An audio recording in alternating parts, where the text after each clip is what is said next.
Now, the Church of Christ that was established within the first century, that began at Jerusalem, there came a point that it was persecuted. It began from the Jews. Stephen was stoned to death. Paul was being beaten sometimes when he goes to the synagogue. Persecution began when the church also began. Then later on, it extended to emperors. So emperors were persecuting the church. They were killing Christians. It was not easy. Some were thrown into the lions' dens. Some were burned. Some were injected with knives. And in fact, they suffered persecution all over. By that time, the Church of Christ that was under persecution was autonomous, and each local congregation was governed by elders and deacons. An elder in one congregation has no authority over another congregation. Each local congregation was autonomous, which still exists today as described in the Bible. Over time, these elders and deacons, of which each must be autonomous and be associated with his local congregation, began to be meeting at one place and be discussing about the problems of the church. And around 300 AD, there was an emperor who was a friend to Christians, and he developed interest in these church meetings and this group of people called the Church of Christ. So around 313 AD, he passed the Edict of Milan, and this ended the persecution of the church. So the Roman government became a friend to the Church of Christ, especially the elders and deacons. And the Roman officials and the Church of Christ elders called for a meeting together, and historically it is known as the Council of Nicaea. Some people call it Nicaea, some people call it Nicaea, depending on how you pronounce it.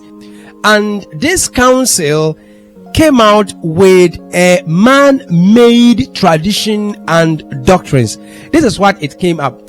These meetings, which is called the Council of Nicaea, came out with the first official departure of the church. It gave rise to a denomination known as Catholic in the Latin word, which means universal. Then they established a hierarchy similar to the Roman government. Now, the Roman officials were ruled by emperors, and they made the emperor in the church as pope. So the pope is taking control over the denomination, and the emperor is taking control in the world.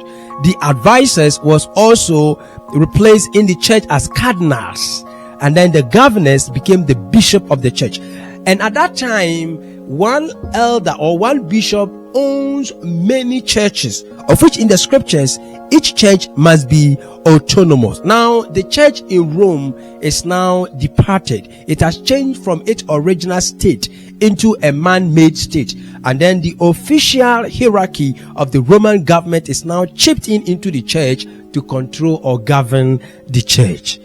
Now the church that was changed in Rome and now called Catholic began to grow stronger and stronger and stronger and taking control over Christianity. And then they created new man-made traditions, and in fact they came out with doctrines that were off the scriptures. And I want to project some on the screen. If you get time, I want you also to read and understand it. Okay, now on the screen, these are some of the doctrines they came out with.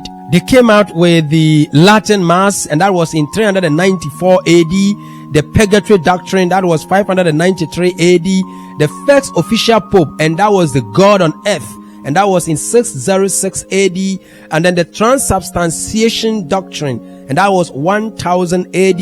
And then the Celibacy of Priests mandated, and that was 1015 AD. And then the Catholic Schism, and that was 1054 AD. History tells us that within 1054 AD, the Catholic Church split into two. We had the Roman Catholic Church and the Greek Orthodox Church. And during that time, the Bible was not made known to a common man.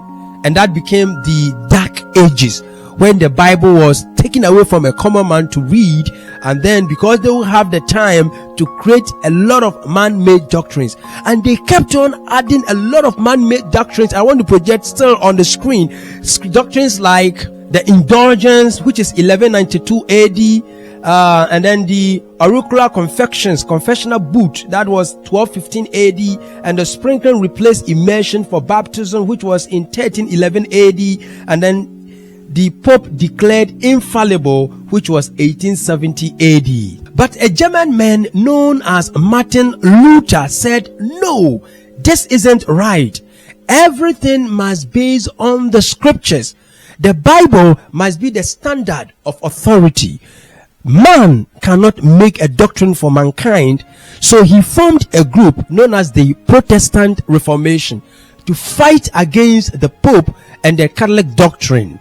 And out of this, around 1521 AD, another denomination arose before the Lutheran Church, and that was the Anabaptists.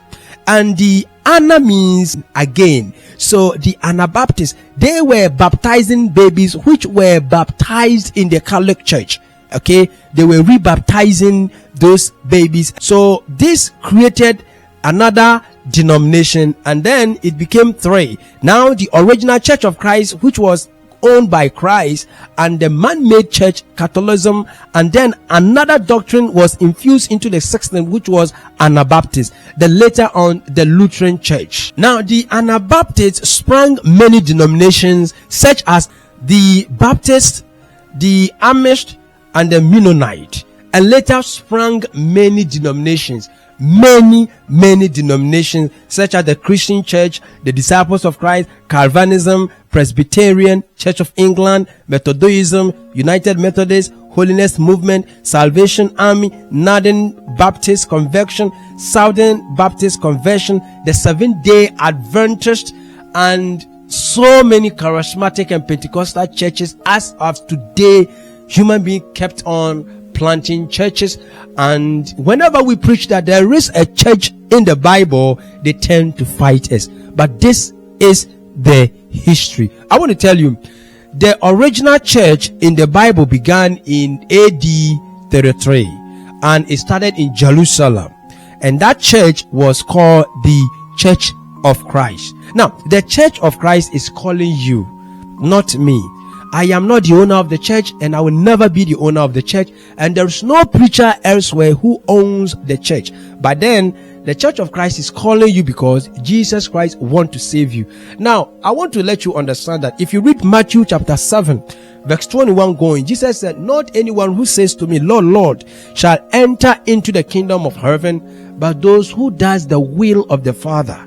Then Jesus continued to make us to understand that in those days a lot of people will give excuses, but you tell them, depart from me, you that practice lawlessness. Please, I am urging you as a brother, as a friend, that keep reading histories, go into the scriptures and search for the church, because the Bible says you shall know the truth and the truth shall set you free. There is a church in the Bible, and that is the Church of Christ.